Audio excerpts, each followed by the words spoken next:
When you think of a stork, what do you imagine? Probably the classic white bird with the bright beak and long legs. A friendly flyer that might, I don't know, drop a newborn baby on your doorstep? Yeah. Family. Life, laughter, love. You probably didn't envision this guy. Nope, it's not a vulture. It's just another African scavenger with a face only Freddy Krueger's mother could love. Say hello to the Marabou Stork.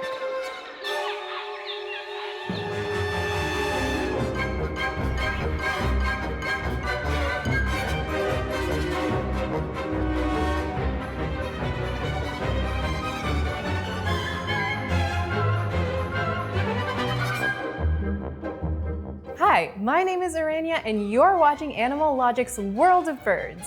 Marabou storks are a large wading bird species in the stork family.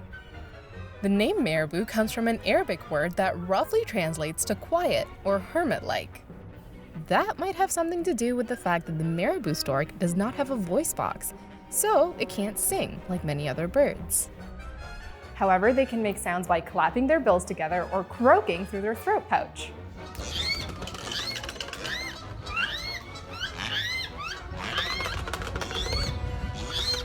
Marabou storks are native to Africa and can be found in the wilds of Senegal, Eritrea, Ethiopia, Somalia, Namibia, South Africa, and Uganda, where it reigns as the unofficial national bird. They're comfortable in wetlands, semi-arid savannas, and grasslands. And because they're not too shy around humans, you can also find them in fishing villages or garbage dumps.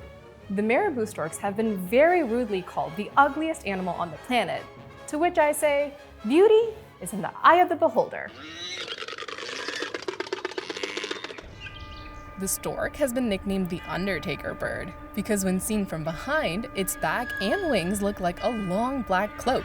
It's also massive, which adds to the Grim Reaper effect. They're about 5 feet tall, weigh 20 pounds, and boast a wingspan that can stretch 3 meters. That is the largest wingspan after the albatross and the great white pelican. It has a large bill, a sunburnt-looking bald pink head, a white ruff, and soft white tail feathers, known as marabou. Marabou was actually an extremely popular feather trim in women's fashion. Even Marilyn Monroe wore them. The marabou stork's legs are skinny and white, and the white comes from, its own poop. That's right, it poops on its legs to cool down in the sun and protect itself from sunburns. I wonder if Marilyn knew where her feathers had been. Their leg bones and toe bones are hollow, which helps them balance their weight and take off to fly. I guess we should also mention that puffy reddish thing on the stork's neck. It's an inflatable gular sac used in courtship rituals. It's also the pouch it can croak from. But let's move on from the marabou stork's unique physical appeal and focus on its personality. While they may look like creepy goth loners, the storks are actually pretty social. They're often seen in groups and gather close together to roost at night. Marabou storks have a reputation for being lazy, standing around, sitting in trees, doing a whole lot of nothing. But this way of life helps them avoid expending energy unnecessarily. So the next time someone calls you lazy and tries to get you off the couch, tell them you're doing very important marabou stork research. Like other storks, it flies with its legs flowing out from behind its body. When in flight, it tucks its neck to form a flattened S, which helps the weight of its beak to rest on its shoulders. The marabou stork soars high up in the sky in the search for food. It's mainly a scavenger with an appetite for carrion. Like vultures, the storks will appear anytime an animal is killed, in the hopes of snagging a scrap. But it will eat almost any animal, dead or alive. Fish, frogs, lizards, insects, snakes, rats, flamingos, crocodile eggs, even young crocodiles.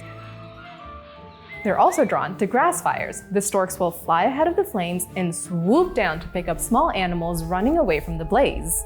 Oh my gosh, can these birds get any scarier? How about if we had killer bees? Just kidding. They're regular everyday bees, and they follow the stork around in the hopes that the stork will pull apart the dead carcasses of animals, and the bee can eat what's left over and use the remains as shelter to lay their eggs.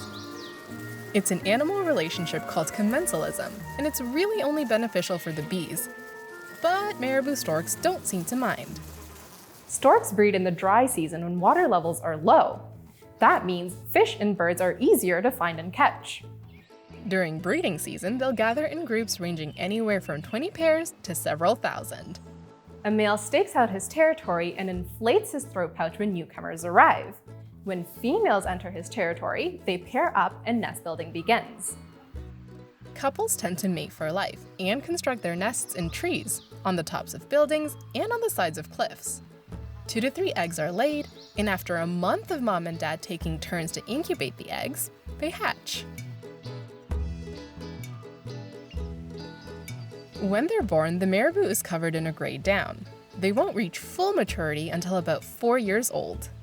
Young marabou are browner with smaller beaks.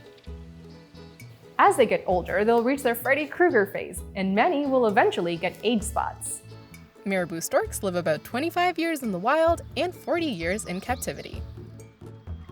Don't worry about their numbers. They're classified as a species of least concern, which means that they're gonna stick around forever, waiting, watching, for death, for fire, for food.